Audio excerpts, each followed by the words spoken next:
Hi, myself Bhupender Kumar. I am going to give seminar over formal models in that go over the verification of model checking, which comes under the subject of formal models in computer science. And I am going to give this seminar under the guidance of Ramnamurthy Srinath sir. So outline for this seminar is like motivation for verification, linear time temporal logic, under which I am going to talk about syntax of LTL, that is linear time temporal logic, semantics of LTL, and practical patterns of a specification, equivalence between LTL formulas, adequate sets of connectives for LTL. So coming to the part of introduction, I am going to say about what motivation for verification. So what is the term, what is the thing that is motivating us to do that verification of any model. So before going to that, first we need to understand what is verification. So what is verification is like verifying the correctness of computer systems, hardware, software, or combination of both. So it is most obvious in safety critical systems, like commercially critical, and then it is mission critical. So what are the parts of verifications? So in this slide it is there, like what are the parts of verification. Like formal verification techniques consist of three parts: a framework for modeling systems, some kind of specification languages is that the part of this framework of modeling systems. A specification language is what we are going to use for that, or describing the properties to be verified, and a verification method is used for the establishing if the description of the system satisfies the specifications.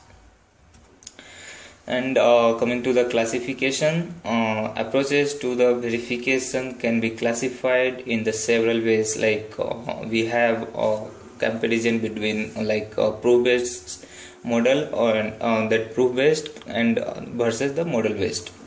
Then we have a degree of automation. Means degree of automation is like how much automatic this verification can be done.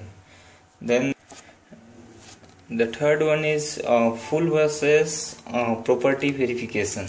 So, and fourth one is intended domain of application, and last one is pre versus post development of that is we are going to check that how before the verification how it was, and after the verification means after the development we are going to verify before the development how it was and how was it's working, and after the development we are going to verify that what are the changes has come. So coming to that proof based verification, what is this? The system description is a set of formula tau is a suitable logic, and the specification in another formula is phi. The verification method is finding a proof that tau the relation between tau and phi, and this means this symbol means deduction. So proof for that we are going to finding the proof for tie deduces psi. This means that's what I'm saying, like this symbol is a meaning of deduction. It is typically needs the user guidance and expertise. And coming to the model based verification, we are going to discuss like the system is represented by a model M for an appropriate logic. The specification is again represented by formula psi. The verification method consists of computing whether a model M satisfies psi. Like it is represented by in this format like M, and this symbol is used for representing like it is for satisfying, like M satisfies psi. The computation is usually automatic for finite models. Degree of automation, like from fully automated to fully manual, it is going to be changed. Then we are going to talk about like full versus property verification. The specification may describe a single property of the system, or it may describe its full behavior. That is much expensive. If it is this specification that is describing a single property of the system, it is not much expensive, as that it is describing the full behavior.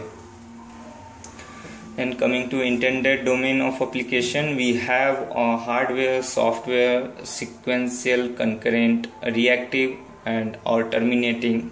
The reacting, that is reacts to its environment, and it is not meant to terminate. If, for example, we have operating system, and then embedded system and computer hardware. And pre versus post development verification is like verification is for greater advantage if introduced early in the system development. And model checking. What is model checking? Model checking is an automatic model based property verification approach. This approach is like it is intended to be used for concurrent and reactive systems. The purpose of a reactive system is not necessarily to obtain a final result, but to maintain some interaction with its environment. So concurrency work is of two types, like non-reproducible or non-covered by the test cases. And to verify the system satisfies a property, we must do three things. That is model checking. Then we have like in model checking we have like model M are transition systems, and the properties psi are formulas in temporal logic. And we have three steps in the model checking, like model the system using the description language of a model checker M. Then the code property using the specification language for the model checker psi, and run the model checker with input M and psi. So we have a diagram that is giving brief knowledge. We are going to talk about how that it is going to be used to check. So we have a model here as M, and we have this psi as input for that model, and psi with his input for the model checker, and it will give as a result whether this is verified, whether this is true, or whether it has some error, whether it has it is not having any problem or it has some problem. So if it is giving yes, it is means model checker is giving a verification message like it is verified, it doesn't have any problem. But if it is saying no, means it has some error and it is going for error trace. Coming to linear versus branching, we have linear time logic thinks of time as a set of paths. Path is a sequence of time instances. Then we have branch time logic representing time as a tree, and it is rooted as at the present moment and branches out into the future. So many logics were suggested during the last years that fit into some of the above categories. We study LTL in the linear time logics and the CTL in the branch time logics. So linear versus branching, it is we have another means we have some comparison between linear time and branching time. So every moment has a unique successor, but in the branching time every moment has several successors. So in if we talk about sequences, it has infinite sequences in terms of words, but it has infinite trees. And it is using linear time is using linear time temporal logic, and branching time is using computation tree logic. So this diagram shows that linear time, and this diagram is for branching time. So the idea is that a formula is not statically true or false in a model. The model of a temporal logic contains several states. A formula can be true in some and false in the others. The static notion of truth is replaced by a dynamic one. The formulas may change their truth values as system evolves from state to state. The logic can be either LTL or CTL. So coming to LTL, like linear time temporal logic. LTL, it is a temporal logic which with connectives that allows us to use the future, and it models time as a sequence of states extending infinity into future. This sequence of states sometimes called computation path or simply path. Syntax of LTL, the syntax of LTL in BNF is like this psi. It is represented in this format. So here psi can be either true or contradiction or some atom, or either or it could be like not of psi or psi and psi. Then we can have psi or of psi, and psi implies psi, and we have x, f, g, u, w and r as temporal connectives. So it can be used at in this format like x psi, f psi, g psi, or psi u psi, psi w psi, or psi r psi. So I will explain the temporal connectives, what these are. So x is for stating the for next state, f is for saying some future state that could be eventually, but the g it is going to say about all the future state globally. U is for saying that until it is like until some event is not going to occur, this state will run.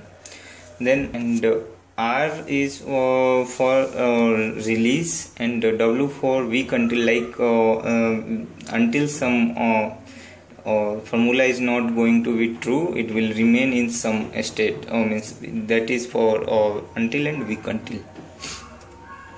Then we have operator precedents, like operators we have used in the formulas, the LTL formulas, that this not, and, or, implies and all.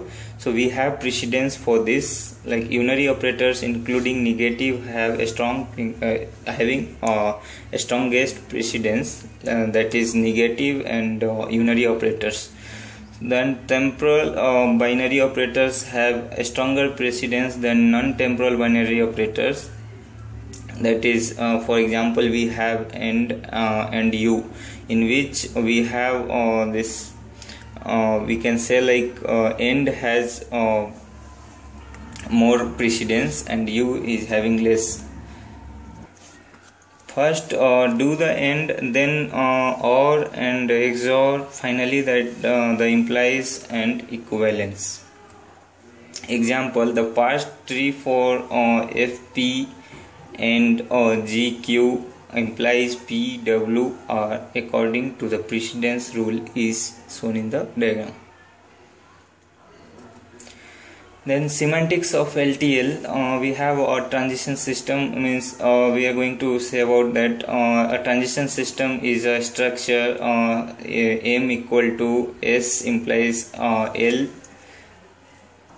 So a transition system is a structure M that is having three parts, like S, then this operator, and L is that leveling function. So S is a set of finite state, and this is for binary relation on S, and L is that leveling function. L it is shown here as where S is S implies to P, and that P is an atoms. Okay. So we have means if we talk about here like we S implies P, here we have already seen like this is a binary relation on S such that every S belongs to capital S and has some S dash belong to that some S dash is also belongs to S with S implies to S dash. Okay. The interpretation of the labeling function is that each state S has a set of atomic propositions L which are true at the particular state. Here is the example, like we have S0. This is the S0 is the first state which is having PQ and PQ. So it is going to one state by that is having Q, and this is called as S1. And from Q it is from Q either means in the state S1 either it can be means this is the in the state. Here it can either repeat or it can be there in the same state. Or if we come here in this way, like it is coming to the QR state, that is state S2, then either from the state S2 it can go to this state or it can go back to the S0. So we have another concept called deadlock.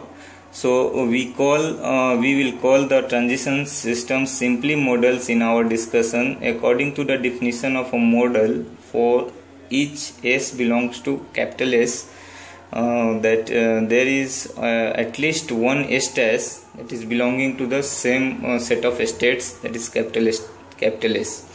So number of states of a system may be deadlocked.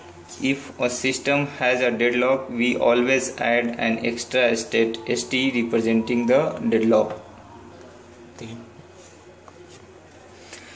So here is the example for the deadlock state, where we can see here in this picture clearly that we have a state S3. From there we doesn't have any transitions in the future. And coming to the some practical patterns. So some practical patterns is like it is impossible to get a state where started holds but ready does not hold. G, that is G not, that is a set of started and not ready. So this is the LTL formula for this statement. And in same way we have for any state, if a request occurs, then it will eventually be acknowledged.